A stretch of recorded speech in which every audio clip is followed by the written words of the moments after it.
Bugün İslam'daki iman kavramının biraz katmanlarına aralayacağız. Evet, genelde çok tek boyutlu anlaşılan bir kavram. Kesinlikle genelde iman denince akla zihinsel bir onay, hani pasif bir kabul geliyor. Ama bize ulaştırdığım bu metin konuya çok daha dinamik bir yerden bakıyor. Diyor ki iman kıyıya çekilip seyretmek değil, hayatın tam merkezinde hakikatin şahitliğini üstlenmektir. Çok güçlü bir ifade. Çok güçlü. Biz de bugün bu şahitliğin 3 boyutunu, yani kalbin sözünü, ahlakın ışığını ve davranışın rengini anlamaya çalışacağız. Harika. O zaman ilk adımdan başlayalım. Kaynak imanın başlangıcını kalbin sözü olarak tanımlıyor ve bunu toprağa ekilen bir tohuma benzetiyor. Evet, bu benzetme çok sık kullanılır. Kulağa çok hoş geliyor ama biraz pasif bir başlangıç gibi de durmuyor mu?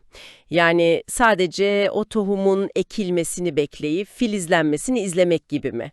Bizim rolümüz ne burada? Bu harika bir başlangıç sorusu. Çünkü tam da metnin kilit noktasına dokunuyor. Ve bu pasif bir bekleyiş değil. Değil mi? Hiç değil. Tam tersine, kalbin aktif olarak bir yörüngeye oturması.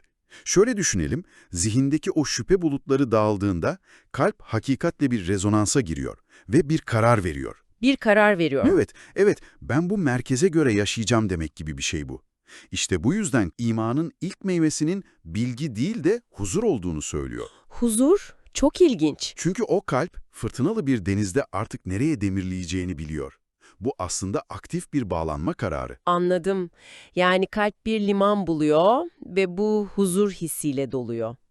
Peki bu huzur sadece içimizde, kalpte mi kalıyor? Kalmamalı, değil mi? Yani kaçınılmaz olarak dışarıya taşmak zorunda mı? Sanırım kaynak tam bu noktada o içsel durumdan dışsal yansımaya geçiyor ve ahlakın nuru kavramını devreye sokuyor, öyle değil mi? Aynen öyle. Ve kaynağın benzetmesi de çok çarpıcı. Eğer iman bir ağaçsa, ahlak onun gölgesidir. Evet, Gölgesiz bir ağaç olamayacağı gibi ahlaka yansımayan bir imanın da sahiciliği sorgulanır. bir nevi sağlaması yani. Kesinlikle. Onun gerçeklik testi. Soyut bir iddianın güvenilir insan olmak gibi somut bir erdeme dönüşmesi hali. Yani iman insana yalanı, aldatmayı, haksızlığı sadece bir yasak olduğu için değil, Kalbindeki o temel inançla son olarak çelişin. bu, çeliştiği için terk ettiriyor.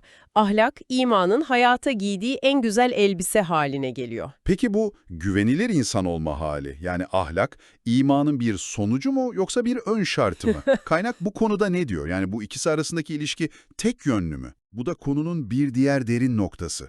Bu ikisi tek yönlü bir ilişkiden çok birbirini besleyen bir döngü. Tavuk yumurta gibi. Biraz öyle. Kalpteki o tohum ahlakı besliyor, güzel ahlak ise o tohumun daha da köklenmesini, güçlenmesini sağlıyor. Ama bu döngü kendi içinde kapalı kalmıyor. Kalmıyor. İnanç ahlakı şekillendirdikten sonra bir yerde durmuyor. Rengini, desenini göstermek istiyor. Bu da bizi üçüncü ve en görünür durağa getiriyor. Davranışlar. Evet, davranışın rengi ve o can alıcı soru. Meyve vermeyen bir ağaca ne kadar meyve ağacı denilebilir? Çok güçlü bir benzetme, çok güçlü. Ama şu soruyu da akla getiriyor. İyi davranışlar sergileyen ama kalbinde o ilk tohum olmayan birinin durumu ne olur? Yani davranış tek başına yeterli bir renk midir? Metin bu konuda çok net. Davranışlar tek başına bir renk ifade etse de kalıcı ve anlamlı rengini kalpteki niyetten alıyor. Niyetten alıyor. İnancın bir yansımasıdır aslında. Ya da adaletli bir tavır, onun hak ismine olan inancın. Kesinlikle onun bir tezahürüdür. Kur'an'ın anlattığı imanın cami duvarlarına hapsedilmiş ritüeller olmadığını çok net vurguluyor. Hı hı. O iman, çarşıda, pazarda, aile ilişkilerinde, yani hayatın her alanında kendini gösteren capcanlı bir renktir.